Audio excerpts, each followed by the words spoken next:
NSCN के 3 संदिग्ध आतंकियों को सुरक्षा बलों ने एक मुठभेड़ में मार गिराया है। करीब 1 महीने से असम पुलिस ये अभियान चला रही थी। 60 घंटे की ये मुठभेड़ चली, उसके बाद पुलिस और सुरक्षा बलों को कामयाबी मिल पाई है। इस पूरी खबर पर ज्यादा जानकारी दे रहे हैं हमारे सहयोगी रतनदीप चौधरी।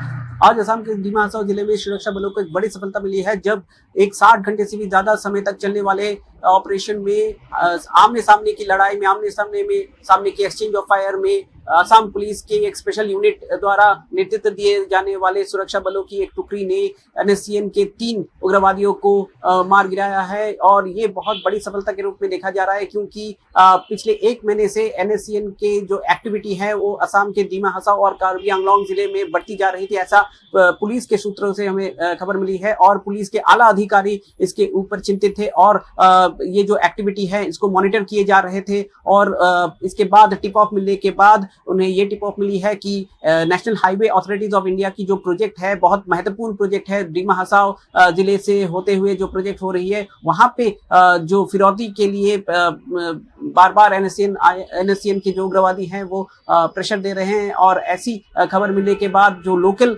लोग हैं, वहां पे जो लोकल पॉपुलेशन है, लोकल विलेजर्स है, उनकी मदद से जो ये ऑपरेशन किया गया, जहां पे कि 60 घंटे से भी ज्यादा समय 300 से भी ज्यादा सुरक्षाकर्मी इस ऑपरेशन में इन्वॉल्व थे। और इसके बाद आमने सामने की लड़ाई में NSCN के 3 उग्रवादियों को मार गिराया गया है। और इससे जो सुरक्षाकर्मी अभी भी उस इलाके को घेरे हुए हैं और बाकी उग्रवादियों की को ढूंढ निकालने की कोशिश अभी भी जारी है।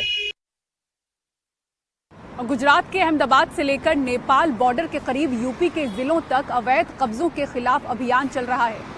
एक तरफ अहमदाबाद के चंडोला तालाब इलाके में आज से बांग्लादेशी घुसपैठियों के अवैध निर्माण पर बुलडोजर एक्शन शुरू हो गया। दूसरी तरफ नेपाल सीमा से सटे यूपी के जिलों में बिना मान्यता वाले मदरसों और अवैध कब्जों के खिलाफ अभियान चलाया गया, जिसमें बहराइच, श्रावस्ती, बलरामपुर समेत कई जिलों में कार्रवाई हुई है। गुजरात पुलिस ने सोमवार रात से ही तैयारियां शुरू कर दी थी। यहाँ 50 बुलडोजर और 36 डंपर लगाए गए हैं। अब तक 18,000 वर्ग फुट में फैले क्षेत्र के अतिक्रमण को साफ किया जा चुका है। Police, crime branch, SOG, cyber crime और SRP की टीमें इलाके में तैनात हैं। 22 अप्रैल को आतंकवाद हमला हुआ, उससे चलते पूरे देश में सभी जो अवैध रूप से जो भारत में रह रहे हैं उनको यहाँ से निकाले जाने की नरेंद्र मोदी बड़ा प्रधान ने बात की थी। तो तभी जो गुजरात राज्य के और सभी राज्यों के जो मुख्यमंत्री हैं उन्होंने भी पुलिस को ऐलान कर दिया है कि जो अवैध रूप से रह रहे हैं इंडिया में उनको यहाँ से निकाला जाए। तो गुजरात राज्य में जो बात करें तो मुख्यमंत्री ने भी आवेदन दे दिया था। उसे चलते ही गुजरात पुलिस ने और खासकर अहमदाबाद पुलिस ने एक काम किया। 400 से अधिक यानी बांग्लादेशी थे उनको हिरासत में लिया, आगे की पूछताछ की। और जो चंडोला तालाब बोलते हैं उसमें वही अवैध रूप से जो बांग्लादेश लोग रह रहे थे उनका भी जो है मकान है उनको डिमोलेशन की शुरुआत की है आज से। और करीबन 150 और से 200 से ज़्यादा जो है यहाँ अभी JCB चल रहे हैं। आपको दृश्य में देख सकते हो कि लोगों के जो है अवैध रूप से ठहरे हुए लोग हैं बांग्लादेशी, उनके जो मकान है वो मकान तोड़ रहे हैं JCB से। लगातार जो कल रात से है ये जो कार्यक्रम है वो पुलिस और महानगर पालिका की ओर से चला जा रहा है। कहीं ना कहीं जो बात करें तो यहाँ करीबन 2000 से वो यहाँ रह रहे थे, उनको हटवा के उनके जो मकान है वो मकानों का तोड़ के पूरी जो जगह है वो खाली करे। आपको बता दें कि बंदोबस्त भी काफ़ी कड़क कर दिया गया है। लोकल बंदोबस्त के बीच में जो है ये डिमोलेशन हो रहा है। उसी चलते आपको दिखा दें कि ये पुलिस का जो है ड्रोन से भी जो है निगरानी रख रहे हैं। कोई अनिच्छा बनाव नहीं बने, कहीं कोई ना कोई जो बात करें तो अनिच्छा बनाव नहीं बने, कोई घटना नहीं घटित हो, कोई अवैध रूप से तात्कालिक जो है वो बाहर निकाला जाए। कहीं जो घटना है आपको दिखा दें कि पूरा जो ये तालाब है वो तालाब भी है और ये जो लोग खड़े हैं ये यहीं रहने वाले लोग हैं। उन पूरा ये जो तालाब है वो तालाब है। आप देख रहे हैं तालाब को कैसे इन लोगों ने अवैध रूप से जो है मकान बनाए थे। और यहाँ जो है ये सामान आपको दिखा दे कि यहाँ से जो तोड़ के जो मकान तोड़े उसके सामान जो है वो यहाँ उन लोगों ने पैदल रिक्शा जो बोलते हैं, साइकिल बोलते हैं त्रिपहिए, उसमें घर बकरी का सामान है वो ले जा रहे हैं। कहीं ना कहीं जो बात करें कि अवैध रूप से रह रहे ये बांग्लादेशी को यहाँ से देश निकाल करने हेतु जो भारत सरकार ने पहल की है, उससे चलते ही अहमदाबाद पुलिस और महानगर पालिका ने जो है काम शुरू कर दिया है। जी, कैमरा पर्सन कुणाल के साथ दिव्यांग आचार्य, एनडीटीवी के लिए अहमदाबाद। और कोटा में रह रहे कोचिंग छात्रों की आत्महत्या का मामला लगातार सामने आ रहा है। एक और छात्र ने आत्महत्या कर ली है। शहर के जवाहर नगर इलाके में रह रहे बिहार के कटिहार के निवासी छात्र ने फांसी लगा ली। वो 15 दिन पहले ही नीट की तैयारी के लिए कोटा आया था। हालांकि इस मामले में अब तक सुसाइड की वजह क्या रही ये साफ नहीं हो पाया है, लेकिन किस तरह से कोटा में कोचिंग स्टूडेंट्स के सुसाइड के मामले तमाम प्रयास के बावजूद नहीं थम रहे हैं, ये सवाल लगातार खड़े हो रहे हैं। कोटा में साल 2025 की बात करें तो शुरुआती 4 महीने में 14 कोचिंग स्टूडेंट्स आत्महत्या कर चुके हैं। इसी खबर पर ज्यादा जानकारी दे रही हमारी सहयोगी हर्षा कुमारी सिंह। देखिए, कोटा में जो हाल ही में छात्र ने आत्महत्या की है, ये इस साल में 14वां ऐसा केस है जो बहुत ही ज्यादा ये आंकड़ा बढ़ रहा है और ये चिंता का विषय है। साथ ही में अगर आप इसे संदर्भ में देखें तो राजस्थान सरकार ने कोशिश की थी कि कोचिंग इंस्टीट्यूट्स को रेगुलेट करने के लिए एक बिल लेके आए, लेकिन उसे प्रवर समिति में भेजना पड़ा था। साथ ही बिल में जो 2 मुख्य बातें थी उसे बाहर रखा गया था, जिससे स्टूडेंट्स का तनाव कम हो सकता है। सबसे पहले मुद्दा ये था कि जो स्टूडेंट्स आते हैं कोचिंग के लिए उनकी कोई सीमा तय होनी चाहिए, उनकी कोई उम्र सीमा तय होनी चाहिए, क्योंकि जो 12, 13, 14, 15 साल का बच्चा है उसे स्कूल के खुशहाल वातावरण से हटाकर उसे कोचिंग में किसी भी हालत में नहीं डालना चाहिए था। तो पहले जो ड्राफ्ट बिल है उसने ये कहा था कि आप कोचिंग के दाखिला की उम्र सीमा तय कीजिए। वो इस बिल में नहीं लाया गया और इसलिए बिल की काफी आलोचना हुई थी विधानसभा में, जहां बीजेपी के खुद के एमएलएज ने भी इसकी आलोचना की थी। साथ ही एनईपी की गाइडलाइंस भी है और एचआरडी मिनिस्ट्री ने भी कहा है कि आप सिर्फ उन बच्चों को दाखिला दीजिए कोचिंग में जिनका एक्चुअली, जो बच्चे सचमुच उनका एप्टीट्यूड है डॉक्टर या इंजीनियर बनने के लिए। अगर वो डॉक्टर और इंजीनियर बनने का वो लायक ही नहीं है तो उन्हें क्यों दाखिला दे रहे हैं आप कोचिंग में, सिर्फ पैसे कमाने के लिए? ये एक बहुत अहम मुद्दा था। और जो कोचिंग बिल जो लेके आई थी भजनलाल सरकार, उसमें ये दोनों जो प्रावधान थे वो इसमें नहीं थे, इसलिए बिल की काफी आलोचना हुई थी, काफी हल्ला हुआ था और जो ऑपोजिशन है, विपक्ष ने भी उठाया था और खुद बीजेपी के जो सदस्य थे उन्होंने भी ये मुद्दे उठाए थे। साथ ही देखा गया था कि जो ड्राफ्ट बिल था उसके प्रावधान इसमें नहीं जोड़े गए हैं और जो एनईपी की गाइडलाइंस है, जो खुद केंद्र सरकार की गाइडलाइंस है, उसको भी बिल में शामिल नहीं किया गया था। इसलिए बिल प्रवर समिति में भेजा गया है। या कि आज तक या अभी तक सुसाइड्स होते जा रहे हैं, लेकिन कोचिंग को रेगुलेट करने के लिए कोई भी नियम कानून अभी तक सरकार नहीं बना पाई है और ये सरकार की एक बड़ी असफलता है। और दिल्ली में अब नहीं चलेगी प्राइवेट स्कूलों की मनमानी। कैबिनेट ने फीस बिल को मंजूरी दे दी है, यानी कि पावर अब अभिभावकों को मिल चुकी है। दिल्ली के शिक्षा मंत्री आशीष सूद से बात की हमारे सहयोगी रविश रंजन शुक्ला ने। दिल्ली सरकार के शिक्षा मंत्री आशीष सूद जी हमारे साथ में हैं। बहुत एक बड़ा बिल पास करके कैबिनेट से पेरेंट्स को एक बहुत बड़ी राहत दिलाई है। आशीष जी, इस बिल की क्या खासियत है? और आप कह रहे थे 1973 से कोई कानून नहीं बना है। देखिए, 1973 में स्कूल एक्ट बना था, इतनी सी दिल्ली थी। दिल्ली विश्वविद्यालय का रिजल्ट एक ब्लैक बोर्ड पे चिपक जाता था। दिल्ली में गिने चुने प्राइवेट स्कूल थे, आज 1677 प्राइवेट स्कूल हैं, कोई डीडीए की लैंड पे, कोई कहीं है। इन सबको एक दृष्टि से टैकल करना और अभिभावकों के साथ अन्याय ना हो इसकी चिंता करना, ये हमारा दायित्व था। इसलिए हमने Delhi school fees fixation, transparency in fixation fee act bill पारित किया है, जिसके माध्यम से 3 स्तरों पर फीस फिक्स करने का काम होगा। सभी स्टेक होल्डर, मैनेजमेंट, टीचर, अभिभावक मिलकर डायरेक्टोरेट की निगरानी में अपनी फीस पे चिंता करेंगे। किसी विवाद का हल नहीं होगा तो डिस्ट्रिक्ट लेवल की कमेटी में होगा, वहाँ भी नहीं होगा तो राज्य स्तरीय कमेटी पे होगा। और एक बार फीस बढ़ाने का इस कमेटी में जाने के बाद 3 वर्ष तक के लिए फीस बढ़ाई जाएगी, उसके बाद नहीं। यानी 3 साल तक फीस नहीं बढ़ेगी अगर एक बार बढ़ गई तो? जी, अच्छा, एक सर आपने और कहा कि इस समिति में अगर कोई निर्णय लिया गया और 15% पेरेंट्स ने ये कहा कि हम इसे सहमत नहीं हैं, तो वो भी अपील, वो मान लीजिए एक समिति ने मान लिया कि सहमति हो गई, लोग आरोप लगा सकते हैं ना सब मिल गए, पहले वाले भी कहते हैं ना सब मिले हुए हैं जी, तो 15% पेरेंट मिलकर डिस्ट्रिक्ट लेवल में आ जाएंगे, उनकी सुनवाई की जाएगी। ट्रांसपेरेंसी का इससे बड़ा पैमाना कोई नहीं हो सकता साहब, कोई पैमाना। पेरेंट्स को बिठा दिया फीस की फिक्सेशन में, कानून सम्मत बिठा दिया, अधिकार दे दिया पेरेंट्स को, इससे बड़ा काम किसी सरकार ने आज तक नहीं किया है। अच्छा, एक आखिरी सवाल सर, अभी पेरेंट्स की तमाम सारी ये शिकायतें रहती थी कि फीस को लेकर स्टूडेंट को हरासमेंट उनके साथ में होता है। हाँ, ऐसी शिकायत थी, उसके संदर्भ में कोई अधिकार ही नहीं था एक्ट में। हमने कोर्सिव मेथड से फीस वसूली करने को रोकने का काम किया है। 50,000 रुपये एक बच्चे की शिकायत पे स्कूल को दंड देना पड़ेगा। 20 दिन में निस्तारण नहीं हुआ तो अगले 20 दिन में वो मुआवजा डबल कर दिया जाएगा, अगले 20 दिन में 3 गुना कर दिया जाएगा। प्रति बच्चे की शिकायत पे 50,000 रुपये स्कूल को देने पड़ेंगे अगर जोरा जोरी फीस खींचने की कोशिश की। तो सर अगले सत्र से ये लागू हो जाएगा? अभी क्या इसको विधानसभा में लेकर जाएंगे। 1 अप्रैल से ये फिक्सेशन कमेटी पुरानी फीसेस का भी काम कर देगी। हमसे बात करने के लिए। तो एनडीटीवी ने भी मुहिम चलाई थी फीस बढ़ोतरी को लेकर, और खुद शिक्षा मंत्री आशीष सूद ने उस वक्त कहा था कि एक पारदर्शी व्यवस्था बनाएंगे। तो आज जो है वो कैबिनेट की बैठक में इस बिल को पास कर दिया गया है, और इसमें कई सारे ऐसे नियम बनाए गए हैं ताकि अभिभावकों को बार बार फीस को लेकर सड़कों पर न उतरना पड़े।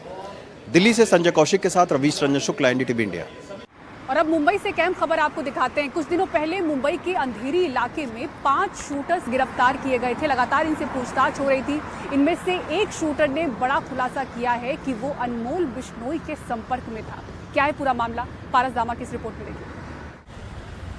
मुंबई के अंधेरी इलाके के इसी होटल से क्राइम ब्रांच की एंटी एक्सटॉर्शन सेल ने 5 लोगों को गिरफ्तार कर उनके पास से 7 बंदूकें और 21 लाइव बुलेट्स बरामद की थी। सूत्रों ने दावा किया है कि पूछताछ के दौरान इनमें से एक आरोपी ने खुलासा किया कि वो अनमोल बिश्नोई के संपर्क में था।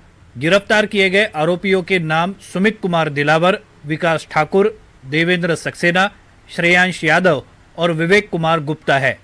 सूत्रों के अनुसार यह बात भी सामने आई है कि शूटर विकास ठाकुर ने कई दफा लॉरेंस बिश्नोई के भाई अनमोल बिश्नोई से बात की थी। अब पुलिस ये देख रही है कि शूटर को अनमोल बिश्नोई से क्या इंस्ट्रक्शन मिले थे और क्या अंधेरे में गिरफ्तार होने से पहले वह उसी के कहने पर मुंबई आया था। मुंबई पुलिस सूत्रों के अनुसार गिरफ्तार किए गए आरोपी मुंबई में किसी बड़ी वारदात को अंजाम देने के लिए ही आए थे और बाबा सिद्दीकी हत्याकांड की तरह ही उन्हें मुंबई पहुंचने के बाद टारगेट का नाम बताया जाना था। बाबा सिद्दीकी हत्याकांड में शूटरों को मुंबई पहुंचने के बाद उन्हें टारगेट का नाम बताया गया था। इन लोगों को वारदात को अंजाम देने के लिए 50 लाख रुपए देने का वादा किया गया था।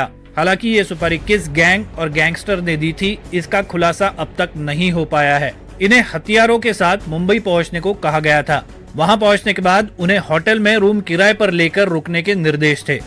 मुंबई पहुंचने के बाद उन्हें टारगेट का नाम बताया जाना था। सूत्रों के अनुसार आरोपियों के निशाने पर मुंबई का एक बड़ा व्यक्ति था। मामले में इससे पहले लॉरेंस बिश्नोई गैंग के शामिल होने की बात सामने आई थी, लेकिन आधिकारिक तौर पर मुंबई क्राइम ब्रांच ने इससे इनकार कर दिया था।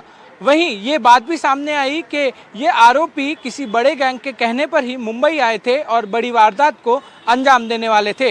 मुंबई क्राइम ब्रांच की जांच में ये बात भी सामने आई है कि इन आरोपियों के फोन से कुछ महत्वपूर्ण सबूत भी मिले हैं। मुंबई से कैमरामैन राजेंद्र दयालकर के साथ पारस दामा, एनडीटीवी इंडिया के लिए। और लखनऊ विश्वविद्यालय की प्रोफेसर माधुरी काकोटी के पोस्ट को लेकर सोशल मीडिया पर जिन्होंने पोस्ट किया था उसको लेकर विवाद बढ़ता जा रहा है। देशद्रोह का मुकदमा दर्ज हो चुका है, शो कॉज नोटिस दिया जा चुका है और जो छात्र संगठन है वो प्रदर्शन पर उतर आए हैं। दिखाते हैं आपको पूरी खबर। लखनऊ विश्वविद्यालय में प्रोफेसर माधुरी कोकाटे की एक्स पोस्ट और उन पर हुई कार्रवाई को लेकर छात्र संगठन बटे हुए हैं। संयुक्त छात्र संगठन उनके पक्ष में खड़ा है और एबीवीपी उनके खिलाफ है। दोनों संगठनों के बीच टकराव की नौबत आते आते बची। दरअसल प्रोफेसर माधुरी कोकाटे ने पहलगाम हमले को लेकर एक वीडियो और एक टेक्स्ट पोस्ट किया। वीडियो में वो घटना में मीडिया और सरकार की नाकामी की बात कह रही हैं। वहीं अपने टेक्स्ट पोस्ट में उन्होंने कहा कि धर्म पूछकर गोली मारना गलत है। तो धर्म देखकर बुलडोजर की कार्रवाई भी गलत है। कश्मीर के पहलगाम में कल 27 लोग मर गए। 27 आप जैसे मुझ जैसे दिखने वाले आम हिंदुस्तानी। 27 भारतीय लोग मर गए और देश की मीडिया अब भी इस वक्त भी लाशों पर अपनी टीआरपी बटोरने में लगी हुई है। उन लोगों से एक वाजिब सवाल नहीं पूछा जो इसके जिम्मेदार हैं। इसके बाद उनके खिलाफ राष्ट्रद्रोह का मुकदमा भी जड़ दिया गया और विश्वविद्यालय ने उन्हें नोटिस भी भेज दिया। फिलहाल प्रोफेसर माद्री के बयान को लेकर लखनऊ विश्वविद्यालय में हंगामा जारी है। प्रोफेसर के बयान के विरोध और समर्थन में उतरे छात्र संगठन प्रशासन के खिलाफ मुखर दिखाई दे रहे हैं। इस बीच इंतजार है प्रोफेसर माद्री के जवाब का, जो उन्हें 5 दिन के भीतर देना है। Bureau report, NDTV India. और राजस्थान में गर्मी ने 56 साल का रिकॉर्ड तोड़ दिया है। जैसलमेर की बात करें तो यहां पारा 46 डिग्री के पार पहुंच चुका है। राजस्थान के अधिकांश इलाकों में हीट वेव चल रही है। तापमान सामान्य से 4 डिग्री ऊपर है। इस बीच मौसम विभाग ने और भीषण गर्मी पड़ने का अलर्ट जारी किया है।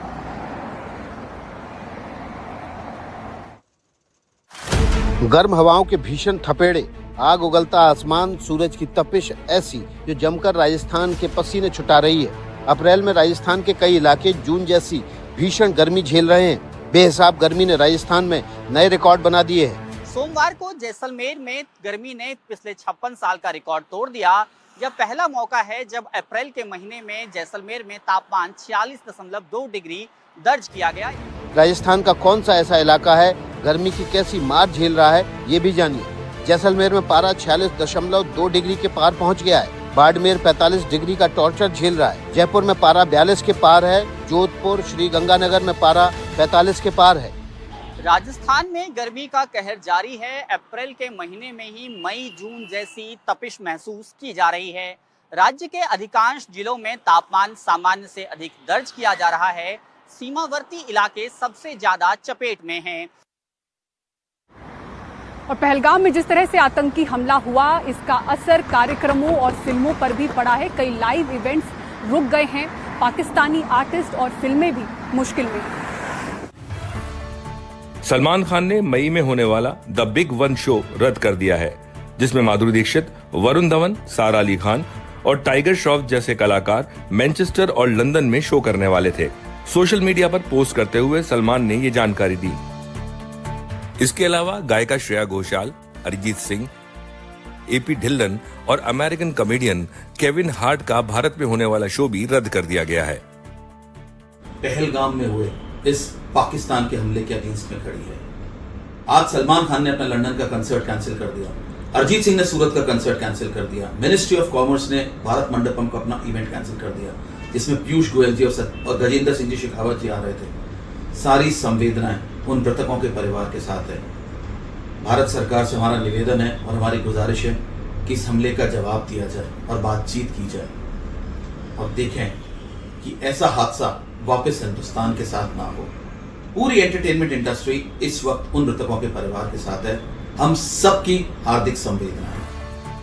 फवाद खान और वानी कपूर की फिल्म अबीर गुलाल और the legend of Maula Jatt की रिलीज पर भारत में पहले से सवालिया निशान थे और अब पाकिस्तानी एक्ट्रेस हानिया आमिर को भी एक भारतीय फिल्म से हटा दिया गया है।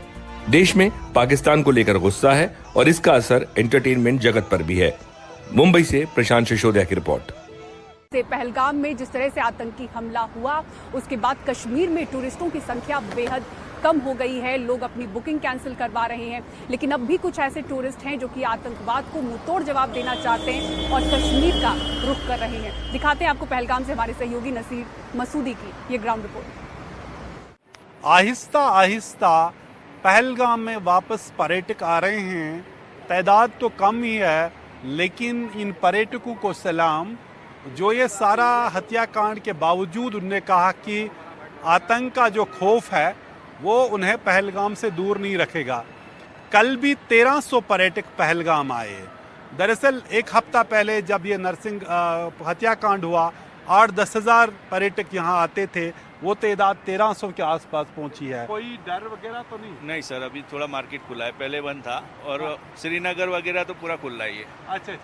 हाँ जी। तो सर आप? हम साथ में ही एक ग्रुप ही है। एक ही ग्रुप है? हाँ। अच्छा घूम रहे हैं अभी इधर। हाँ। और इधर से अभी श्रीनगर जाएंगे रिटर्न। तो कोई यहाँ कोई डर नहीं है इधर, अच्छा चल रहा है। जी जी जी। जो तो अब मैं इन बच्चों से बात करूं, you tell me. This is amazing, यहाँ पे घूमना अच्छा लग रहा है।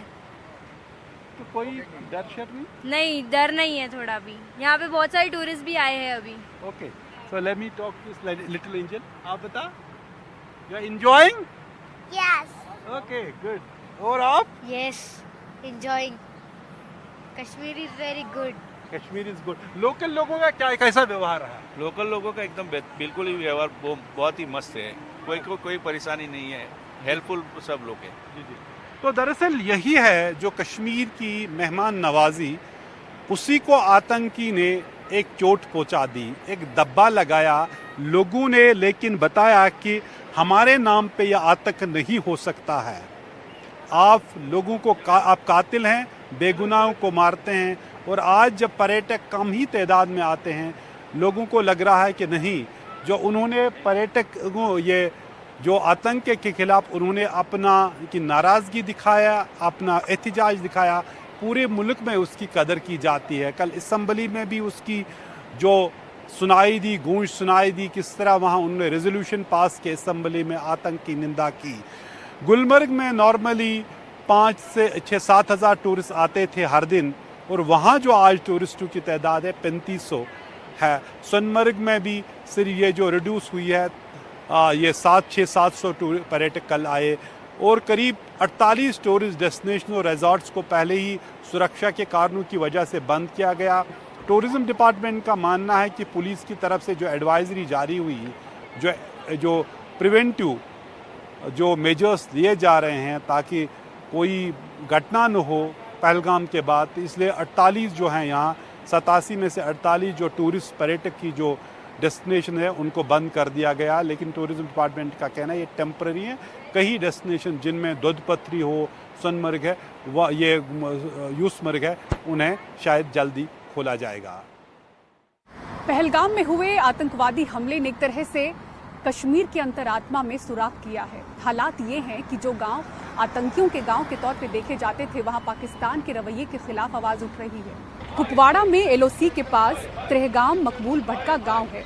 मकबूल भट्ट एक दौर में कश्मीरी आतंकवाद और अलगाववाद का चेहरा रहा, लेकिन आज वहां लोगों के भीतर गुस्सा है। पाकिस्तान और हाफिज जैसे आतंक के रहनुमाओं के खिलाफ लोग सड़क पर उतरे हैं। इस गांव में ये प्रदर्शन पहली बार हो रहा है। लोग काला कपड़ा पहनकर सड़कों पर नजर आए। लोगों ने आतंकवाद का पुतला जलाया। मैं ये कहना चाहूँगा कि जम्मू कश्मीर के अंदर जो टेररिज्म चल रहा है 1947 से, इसको बंद किया जाए। अब हमारी नस्लें तबाह हो गई हैं, हमारी इकानमी तबाह हो गई है, हमको बेइज्जत कर दिया है पूरे मुल्क में, पूरी दुनिया में पाकिस्तान ने। अब पाकिस्तान ये टेररिज्म का सपोर्ट करना बंद करे और अपने मुल्क को संभाले। दहशतगर्दी नामंजूर, दहशतगर्दी नामंजूर।